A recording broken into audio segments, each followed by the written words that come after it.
Instalación da interface gráfica de usuario MySQL Workbench para a administración e traballo contra servidores MySQL. Neste screencast imos a cubrir brevemente a instalación da interface gráfica de usuario MySQL Workbench para traballar contra un servidor MySQL remoto e administrar servidores remotos. Primeiro procederemos a descargar e instalar os paquetes necesarios para a instalación baixo Windows XP Service Pack 3. Despois procederemos a establecer unha conexión ao servidor MySQL remoto, posto que agora mesmo estamos no equipo cliente, como se pode observar aquí neste mapa. Despois faremos un breve percorrido polas opcións básicas da aplicación do MySQL Workbench.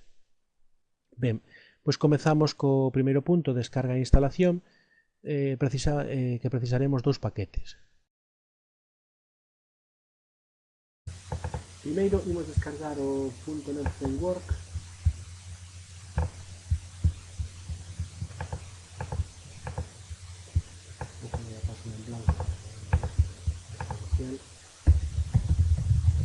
Por exemplo, buscamos a ligación de descarga con .NET Framework 3.5 download. Microsoft, pues manda Microsoft, correcto.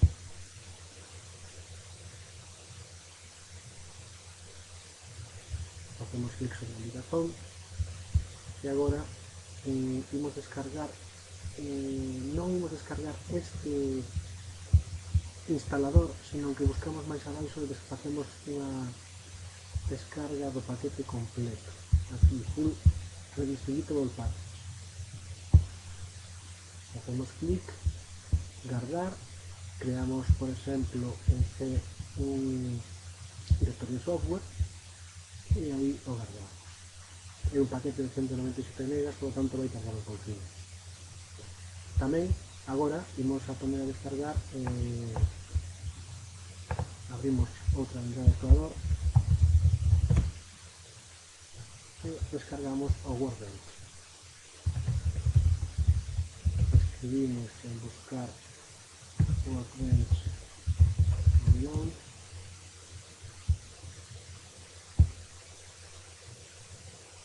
Hacemos clic na ligación.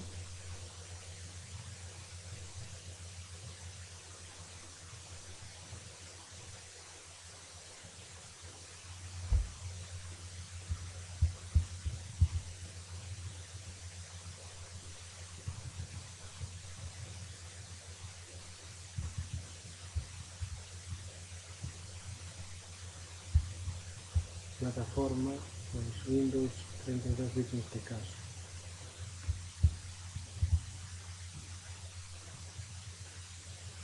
Descargamos o nuestro instalador. Descargar.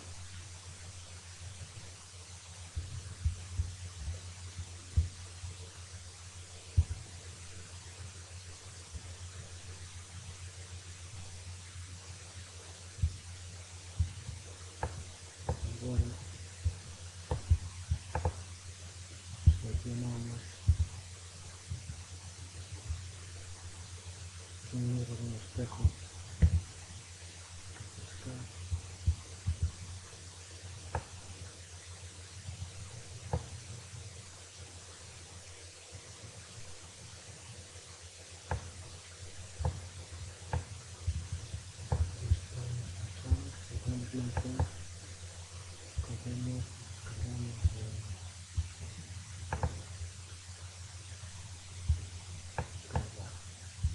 Software, listo. Vou pasar xa cando remata a descarga para non aburrir o espectador. Rematada a descarga, agora pasamos a instalación primeiro do paquete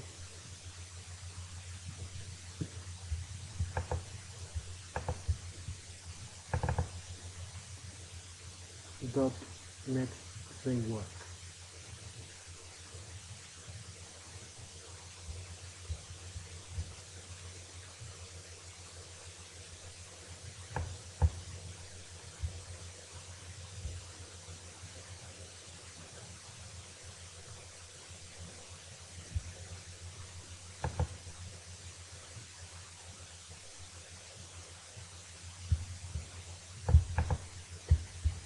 aceptamos os termos, instalar, comeza o proceso de instalación.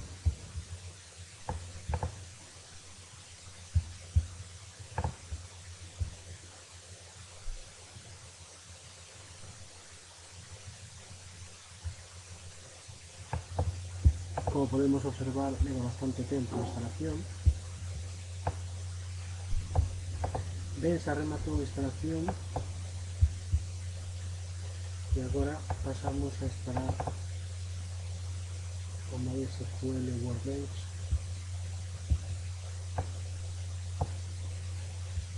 Instalamos completa.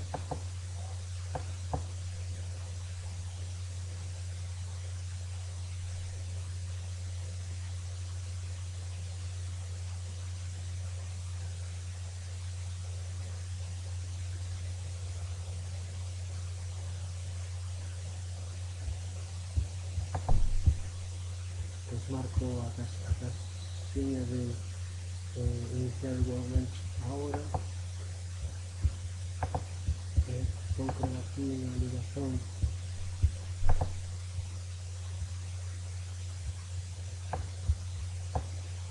de inicio rápido para o Workbench. Arrancamos o Workbench para comprobar que funcione.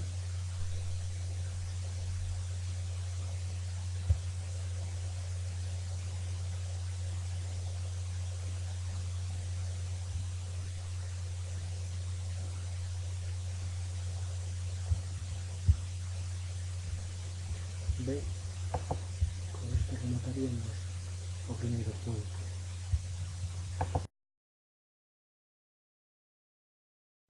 Ben, agora, no segundo punto, pasamos a probar establecer unha conexión ao servidor MySQL remoto na outro equipo na intranet, pero non local, no propio equipo.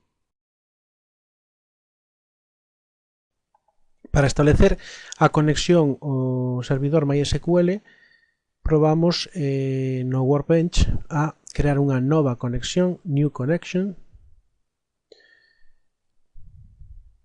Damos o nome, metemos o enderezo IP do host,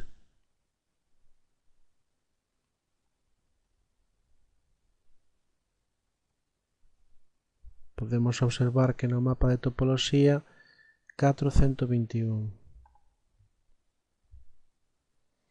utiliza o porto por defecto, nome do usuario root, probar conexión, introducimos a contrasinal do acceso a base de datos no servidor,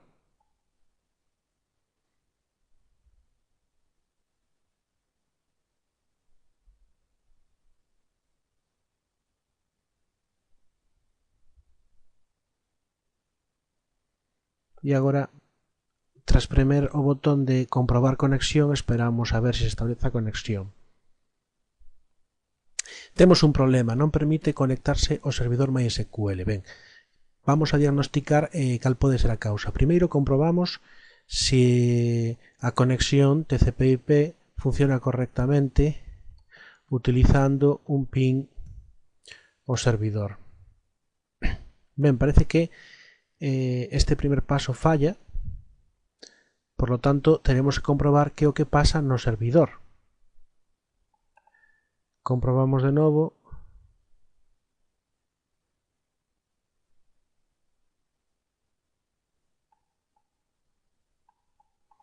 O primeiro que tenemos que facer é comprobar no servidor si o tornalumes está aberto para facer ping.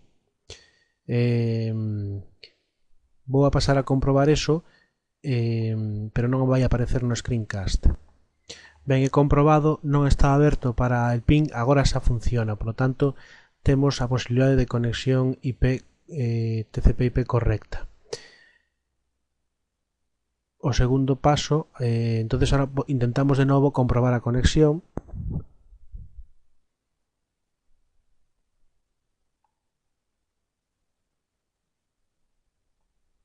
Dá outro erro.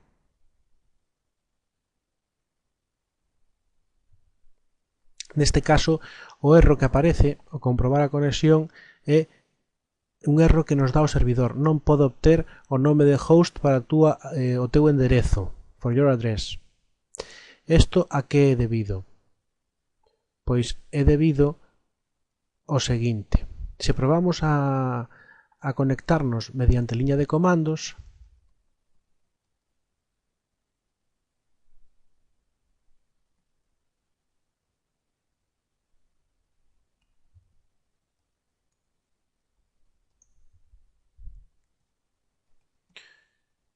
obtemos exactamente o mesmo erro.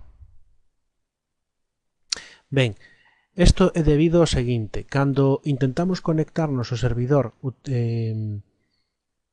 introducindo este IP de destino, o servidor recibe o intento de conexión dende o noso enderezo IP. Entón, o que intenta facer o servidor é traducir o noso enderezo IP mediante unha consulta DNS inversa a un nome DNS. Como non funciona a resolución de nomes DNS porque non temos un servidor DNS preparado na rede, pois falla o proceso de establecimiento da conexión. Repito, dende cliente, o cliente, tanto o MySQL Workbench como dende liña de comandos, intenta establecer unha conexión ao servidor. O servidor recibe unha solicitude de conexión, o servidor MySQL, dende o enderezo IP 172.20.4.120. O servidor entonces intenta, utilizando servidores DNS e a caché DNS, traducir ese enderezo IP a un nome DNS correspondente, pero como non temos servicio DNS para a intranet, pois non é quen de traducir e, polo tanto, está configurado por defecto para non permitir a conexión. Para iso temos varias solucións. Solución número 1, instalar un servidor DNS na rede, que non vamos facer. Solución número 2, modificar o ficheiro de hosts no servidor MySQL para que, cando reciba esa solicitude, se traduzca automáticamente a IP a un nome DNS. Para iso, teremos que ir ao servidor e configurar o ficheiro de host correspondente. Podemos tamén, para evitar el problema neste equipo, facer o mesmo aquí. O que imos facer é tamén modificar o ficheiro de host. Primeiro vamos ao servidor.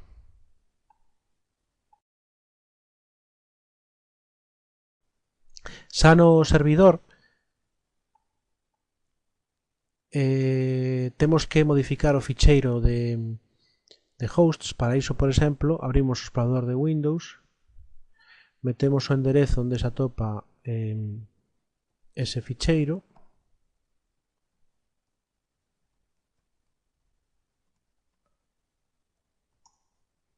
aquí está o ficheiro hosts, facemos doble clic e abrimos co bloc de notas. Neste ficheiro, que contén información que pasa directamente a caché DNS, temos traducións de IPs a nomes e viceversa. Entón aquí tenemos que meter 172.20 4 120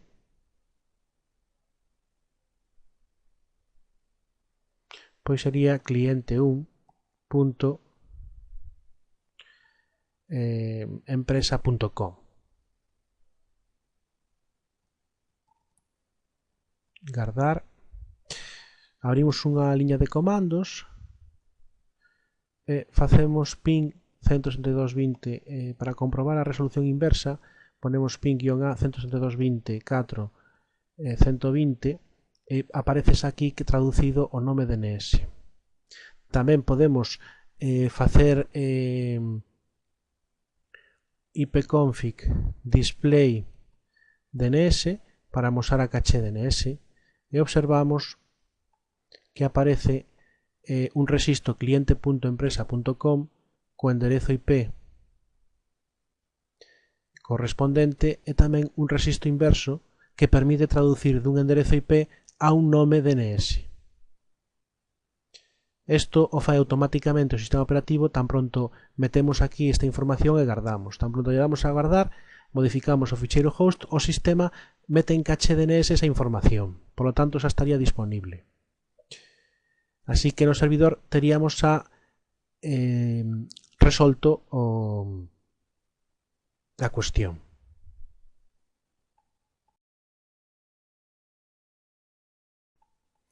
Agora, xa no cliente, intentamos de novo establecer a conexión dende liña de comandos primeiro.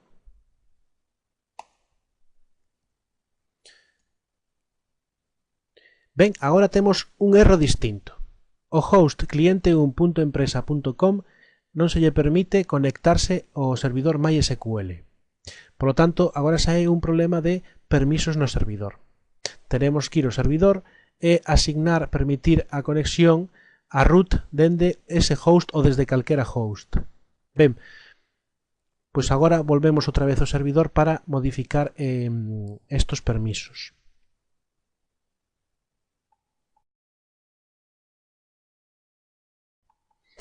No servidor abrimos unha liña de comandos, establecemos unha conexión ao servidor MySQL e o que temos que facer é engadir un novo usuario que se chame root dende calquera host, tanto por cento significa calquera host, identified by, e aquí meteremos o contrasinal. Ben, aceptou e agora teremos que darlle os permisos aceitados. En concreto, grant all privileges on asterisco, punto asterisco, que dicir sobre todas as bases de datos e todas as tabuas, to, e aquí metemos a o usuario root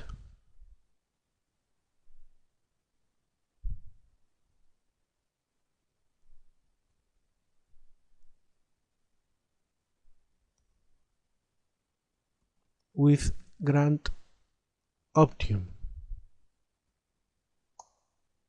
Ben, parece que se executou correctamente, e para que se apliquen estos permisos inmediatamente, ou estos privilexios, facemos un flush privileges, executamos ese comando e agora o usuario root debería poderse conectar dende calquera equipo con todos os privilexios.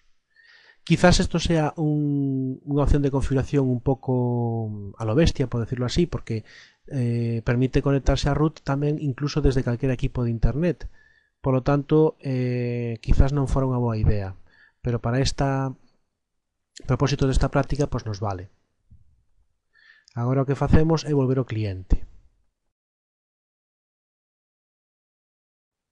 Probamos de novo dende a liña de comandos dende o equipo cliente a conectarnos ao servidor. Temos aquí o enderezo IP do servidor. E agora sí que temos sorte, xa temos conexión. Así que repasemos un pouco o problema. Primeiro, non podía conectarse porque no servidor non se podía traducir do enderezo IP do cliente que intentaba conectarse a un nome DNS correspondente. E, por lo tanto, está configurado para xa así non permitir a conexión. Isto é unha característica típica dos servizos tipo Unix ou Linux, de facer unha resolución inversa de nome. Se pode modificar con unha opción no ficheiro my.ini, como veremos máis adiante, ese comportamento.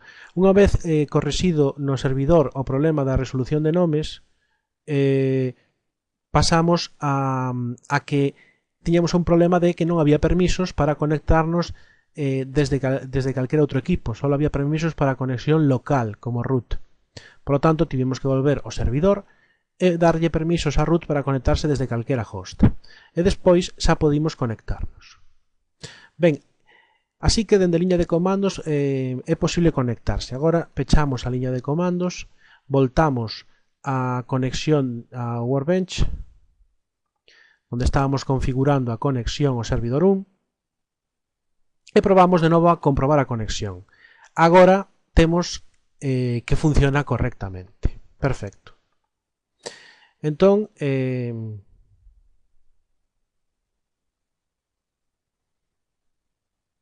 funciona correctamente, pero non agardou.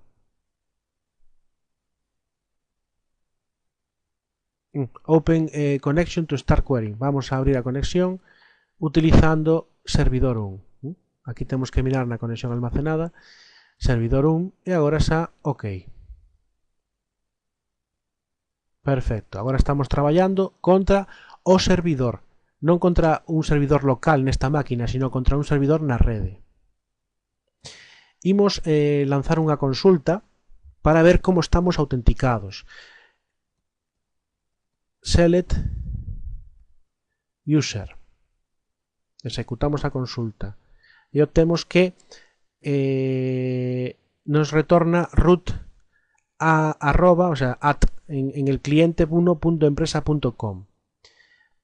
Marcamos esta presilla para non perder este resultado e imos a executar outra consulta. Select current user. Estamos autenticados como root desde calquera host. É dicir, é distinto executar select user, que indicaría unha información máis exacta desde que cliente estamos conectados, desde que equipo concreto con un nome DNS, e aquí current user nos indicaría con que nome de usuario no sistema de seguridade, como veremos máis adiante, estamos conectados. Ben, o importante é que estamos conectados a un servidor MySQL remoto.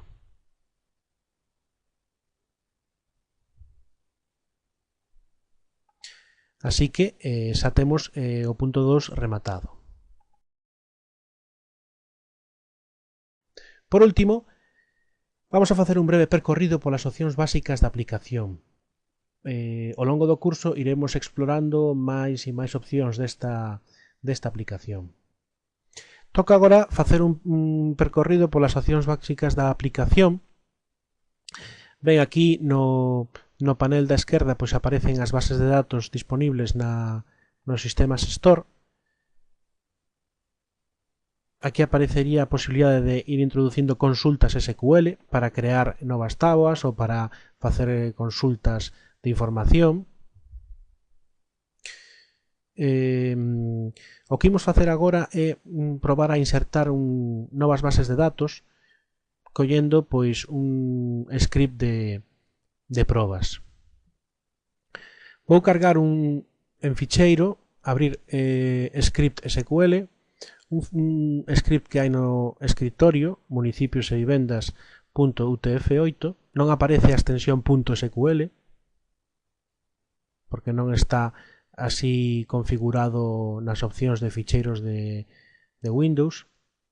E aquí temos un script para crear unha base de datos e cargar datos na base de datos. Este script está disponible na intranet. Facemos executar a consulta.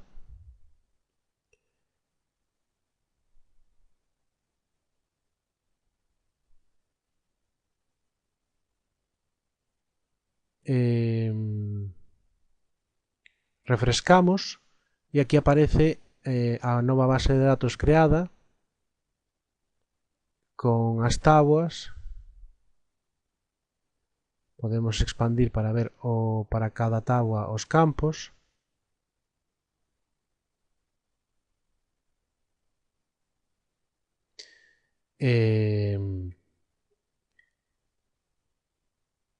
Tamén podemos ver unha listaxe dos datos de unha táboa facendo clic co botón dereito do rato sobre a táboa e nos botóns de editar táboa,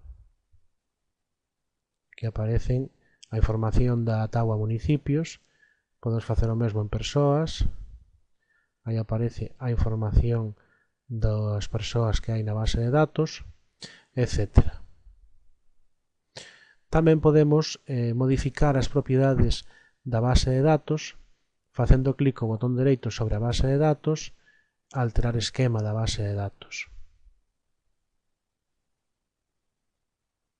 E aquí poderíamos cambiar o charset e a Collation por defecto.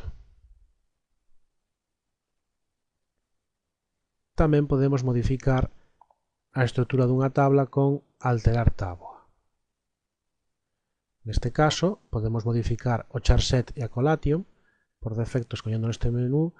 Tamén podemos modificar o motor de datos que utiliza en función das prestacións que necesitemos, as columnas da táboa con os modificadores, primary key ou non, not null, unique, bin, unsigned, zero fill, auto increment, e para os campos tipo texto nos permitiría escoller aquí tamén un collation distinto para ese campo. Un collation pone, pero tamén un charset e collation.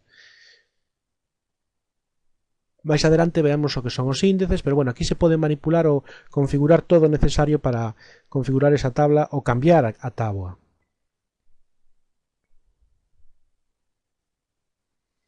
As vistas veremos máis adiante como traballan e os procedementos almacenados tamén veremos máis adiante como traballan. Esas serían as opcións principais para manipular a base de datos ou as táboas e os campos dunha táboa.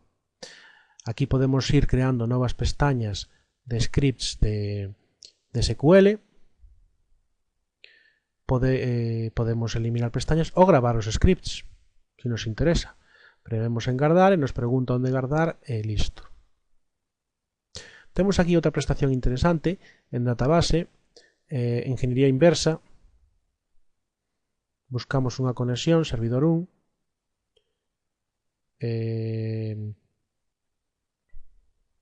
Prememos no botón de conectarse.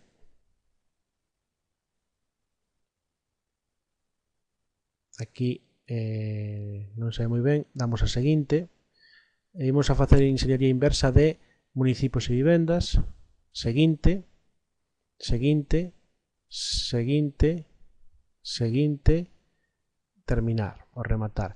E aparece aquí un diagrama relacional bastante intuitivo e práctico de todas as táboas e as relacións entre as táboas.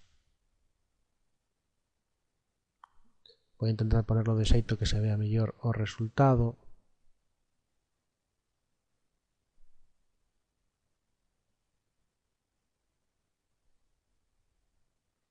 Podemos observar que esta é unha prestación bastante útil desta ferramenta. E tamén permite facer o inverso, es decir, aquí partimos dunha base de datos xa creada e obtemos un diagrama relacional da base de datos. Tamén poderíamos ir creando un diagrama relacional e crear a partir dese diagrama automáticamente os scripts para a creación da base de datos.